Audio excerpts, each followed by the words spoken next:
I'd like to make a disclosure to the panel at the outset.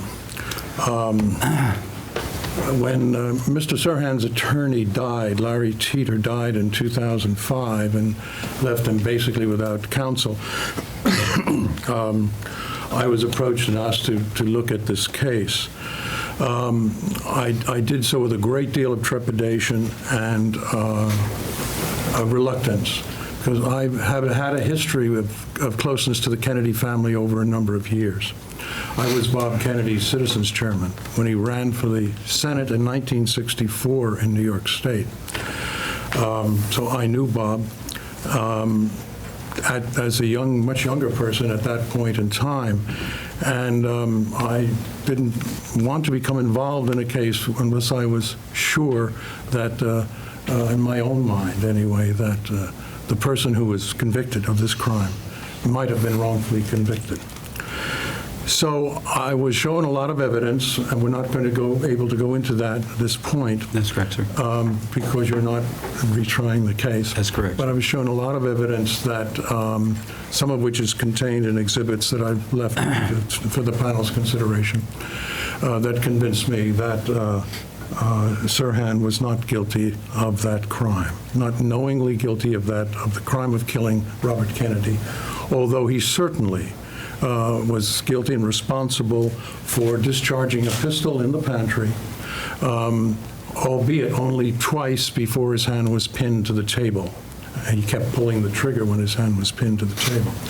Anyway, I took the case on with that frame of mind. I think the heinousness of the crime goes without saying. And when you hear it, when a panel hears those terrible things that happened, and 11 children left fatherless, and the country left bereft of a potentially great leader who could have changed the history, it has a great emotional impact on anyone who hears that. In actual fact, it has no probative value under the Lawrence case, has no probative value at this point in time, all these years later, in terms of this man's suitability for parole. And that is really what the issue is here before you. Not how bad the crime was. Of course it was a terrible crime.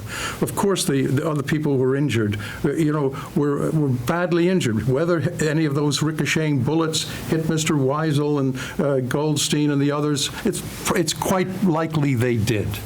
So there's no discussion about that.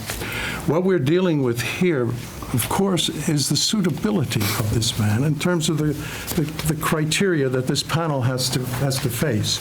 As to Mr. Sirhan's credibility, both the state psychologist and the private psychologist from Harvard, whom we brought onto the case, have taken a different view of his credibility.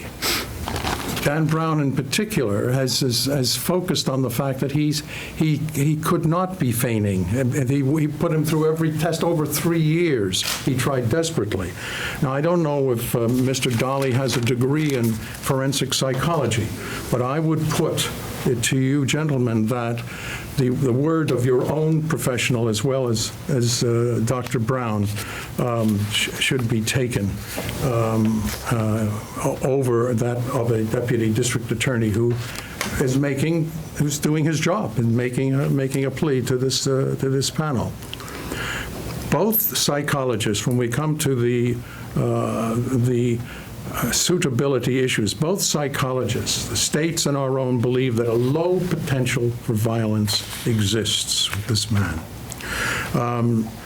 The state psychologist, Dr. Carrera, said, quotes, relatively low risk for violence in the free community. Dr. Brown, to a reasonable degree of psychological certainty, a low risk of violence if he was released on parole. Both of them note that over 40 years in prison, he's shown no history of violence. My co-counsel, Ms. Dusick, was present at every one of the sessions that Dr. Brown had. And clearly, the picture that has been given to me, both by Dr. Brown and by her, is that in those sessions, he genuinely demonstrated a nonviolent temperament, even though some of the interviews were very stressful, because Dan was trying to recall these events. Have him recall these events. He genuinely and repeatedly expressed remorse. He genuinely and consistently expressed remorse for the death of Senator Kennedy and the injuries to the other parties. He was clearly frustrated over his inability to recall. This is a picture that I've gotten again and again. And he continually called upon God and his Christian faith to try to help him through the situation that he found himself in. Both psychologists agree that he's not psychotic, schizophrenic, he has no mental illness, even personality disorder. And they do both note, contrary to what Mr. Dolly has informed you, that he engaged himself in self-improvement programs. He did attend AA from 1989 to 1992. He did obtain an academic degree. He also carried out all of his work responsibilities in the prison in a satisfactory manner. And he attempted, by agreeing to undergo this treatment for 3 years with Dan Brown, he did attempt to get into himself, to find out who he was and what he was all about. So there is a growth in terms of self-enhancement and self-image, and that has come out of some very difficult sessions that he spent with Dr. Brown. He's had a good relationship with his brother and his extended family and friends in Jordan who've agreed to give him a place to live if he's granted parole. I don't think there's much chance that he will be set loose here in the state of California or anywhere else in the United States. He becomes an illegal alien as soon as he is free from this prison, and he has already agreed to be deported. So he's not going to be a danger to people here. I suggest all of the tests and the studies and the opinions are that he will not be a danger to anyone. Great deal is made of the political effects of this case. He's not been convicted of a political crime. He's not been convicted of being a terrorist. He is convicted of killing, as Mr. Dolly rightly says, a human being, and that was the crime that he was committed. Now, why did he admit to this crime?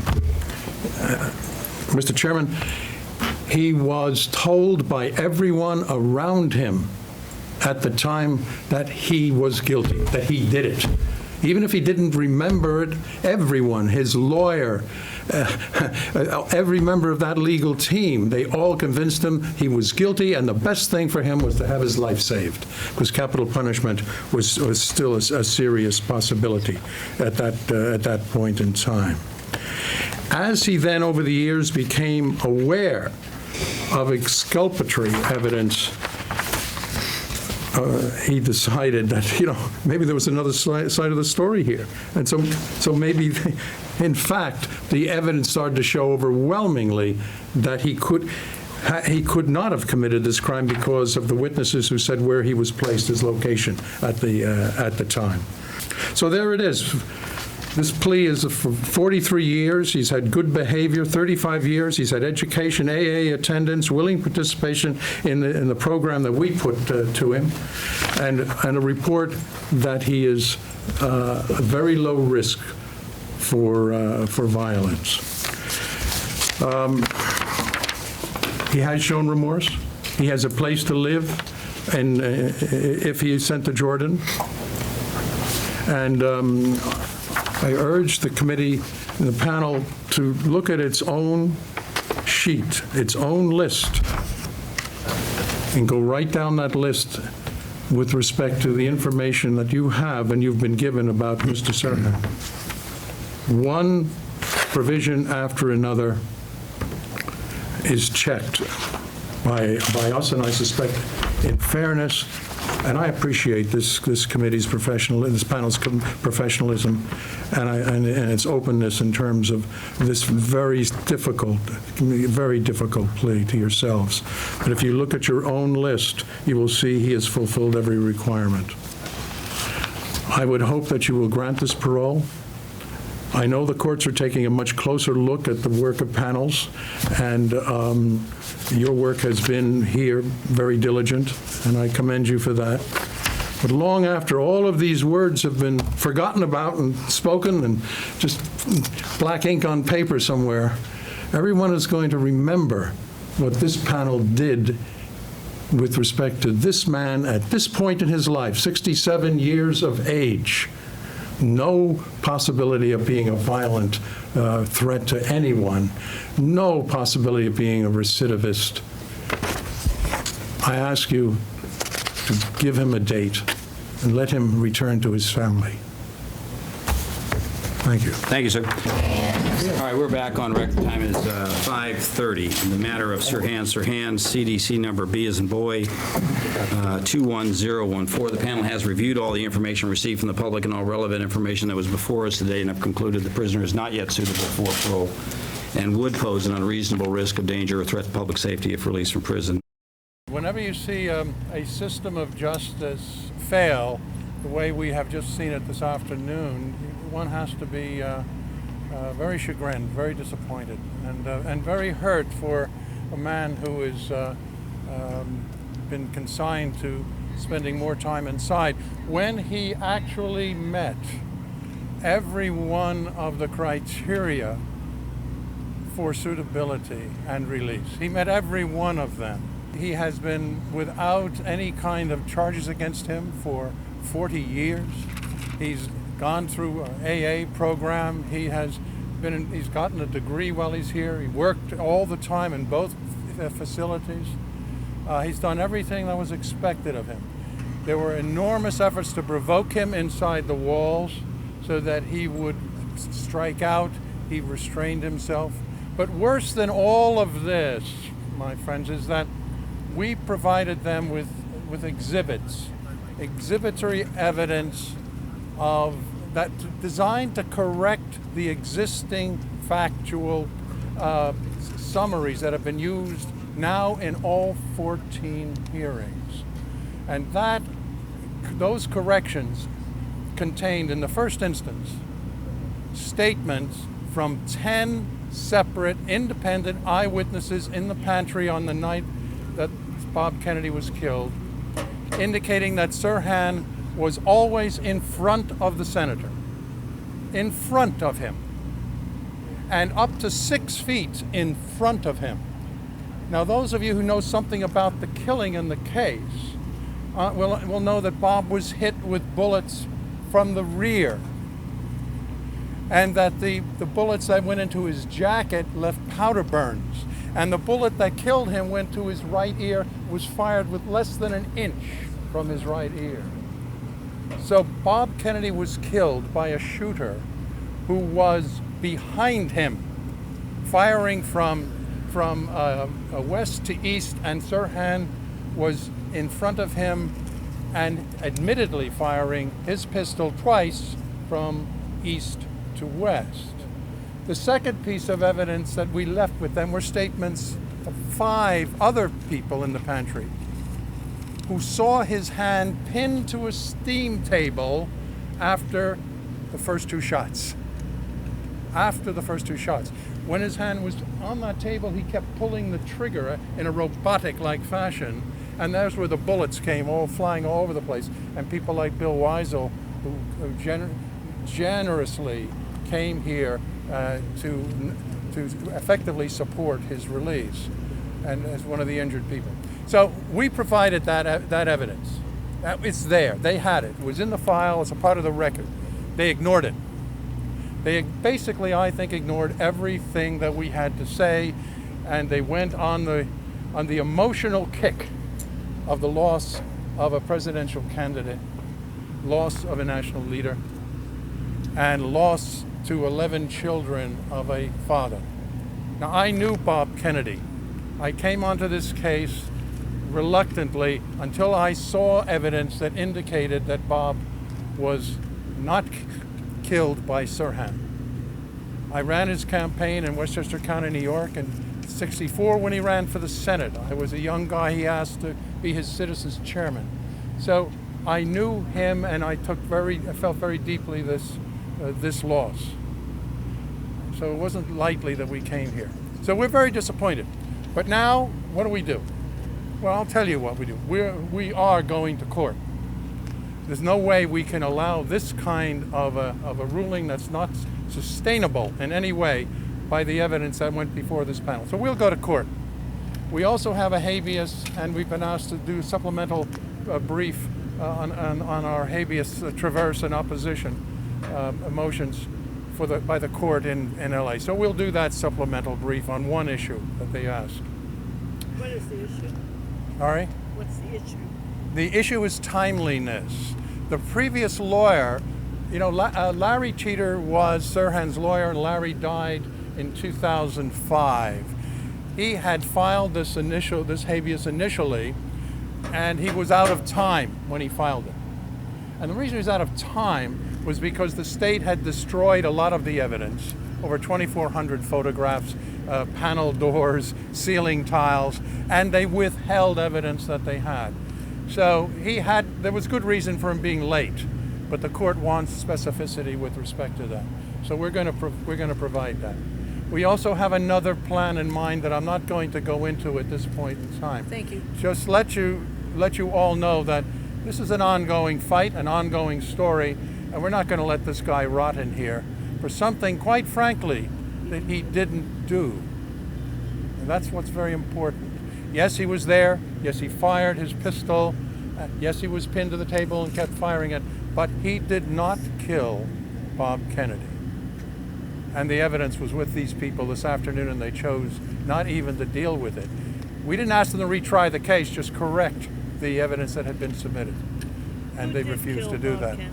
Huh? Who did kill Bob Kennedy? We'll come to that at another time. There's an ongoing investigation with respect to all of the details of how Bob was killed and who killed him. Our job at this time is just to show that Sirhan did not kill him. I'm not going to go into that investigation, but it's going forward.